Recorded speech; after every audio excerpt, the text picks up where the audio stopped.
Social activity foundation અને મુસ્લિમ આગેવાનો દ્વારા હજરત મોહમ્મદ પૈગંબર અંગે વાંધાજનક ટિપ્પણી કરનાર વ્યક્તિ સામે કડક પગલાં ભરવાની માંગ સાથે ભરૂચ જિલ્લા સમાહર્તાને આવેદનપત્ર પાઠવાયું છે।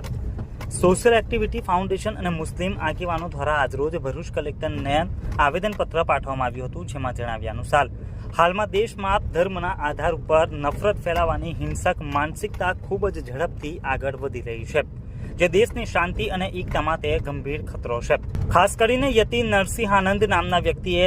ઇસ્લામના હઝરત મોહમ્મદ પૈગંબર અને સમગ્ર મુસ્લિમ સમુદાયને નિશાન બનાવીને અશ્લીલ, અપમાનજનક અને વિદ્વેષભર્યા નિવેદનો આપ્યા છે, જે દેશના બંધારણ અને ધર્મ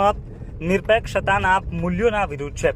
આવી પ્રકૃતિના નિવેદનોને કારણે સામાજિક તણાવ વધે છે અને અલગ અલગ ધર્મો વચ્ચે દુશ્મનાવટનો માહોલ પણ ઉદ્ભવે છે। ત્યારે નરસિંહાનંદની ધૃણાસભર પ્રવૃત્તિઓને કાનૂની રીતે રોકવા માટે કડક પગલાં ભરવામાં આવે તેવી માંગ કરવામાં આવી છે। આજે 2 કલાકે ભરૂચ જિલ્લા કલેક્ટર કચેરી ખાતે આવેદનપત્ર પાઠવવામાં આવ્યું હતું। આજ રોજ અમે ભરૂચ જિલ્લાના મુસ્લિમ સમાજના અને અમારી સાથે આદિવાસી સમાજના બે એક પ્રતિનિધિ છે કે આજે અમે રજૂઆત કરવા આવ્યા છે કલેક્ટર શ્રી ભરૂચને કે ભારતભરમાં જેવી રીતે મુસ્લિમ વિરોધી, ઇસ્લામ વિરોધી જે અભદ્ર ટિપ્પણી કરવામાં આવે છે ને જે નરસિંહાનંદ જેવા વ્યક્તિ વારંવાર ચાહે મહાત્મા ગાંધી હોય, ભારતની મહિલાઓ હોય અને દેશની કાયદા કાનૂનની વ્યવસ્થા હોય કે હાલમાં એણે જે મોહમ્મદ સલ્લલ્લાહુ અલૈહિ વસલ્લમના લઈને જે અભદ્ર ટિપ્પણી કરેલી છે એ ટિપ્પણીના સંજ્ઞાનમાં સરકાર કાયદાથી કામ કરે અને આ દેશની પ્રજાતિને એવું બતાવવાનો પ્રયાસ કરે કે ખરેખર આ દેશની અંદર કાયદા વ્યવસ્થા જળવાયેલી છે અને કાયદાથી વિશ્વાસ બાકી રહે, તેના માટે સરકારી સિસ્ટમ કામ કરે અને ન્યાયની ગુહાર લઈને અમે અહીંયા આવેલા છે, તાકે આ દેશની અંદર જે વિશ્વાસ ખતમ થઈ રહેલો છે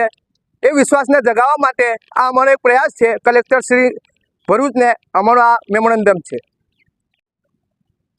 મારું નામ મોહસિન મોહમ્મદ પટેલ છે। હું માનવ અધિકાર સંગઠનથી જોડાયેલો છું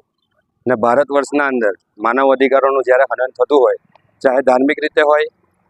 કે પછી વ્યક્તિગત રીતે હોય, જે પણ મુદ્દાઓ અગર જો માનવ અધિકારના હનનને લઈને થતા હોય કે જેના પ્રયાસો થઈ રહ્યા છે, એના માટે અમે વિરોધ પ્રદર્શન કરીએ છીએ ને પ્રશાસનને એના માટે જાગૃત કરીએ છીએ કે જે માટે પ્રશાસન એના માટે ખરી કાર્યવાહી કરે અને કાયદા કાનૂનના બંધારણમાં જે કંઈ આવતા કાયદા કલમો હોય એનો ઉપયોગ કરી ને આવા કૃત્યો કરનારોને સખ્તથી સખ્ત સજા આપે, યા તો પછી એના જે કંઈ પ્રયાસો થતા હોય એ પ્રજા માટે બહેતરથી બહેતર અનુસંધાનને લઈને અને સંવિધાનના કાર્યક્રમને લઈને ભારત વર્ષના અંદર શાંતિનું પ્રતીક ઊભું કરે એવી અમારી કલેક્ટરશ્રીને આવેદનપત્ર આપીને એક વિશેષ। इस वीडियो को लाइक करें, हमारे चैनल को सब्सक्राइब कर बेल आइकन जरूर प्रेस करें हमारी न्यू वीडियो सबसे पहले देखने के लिए।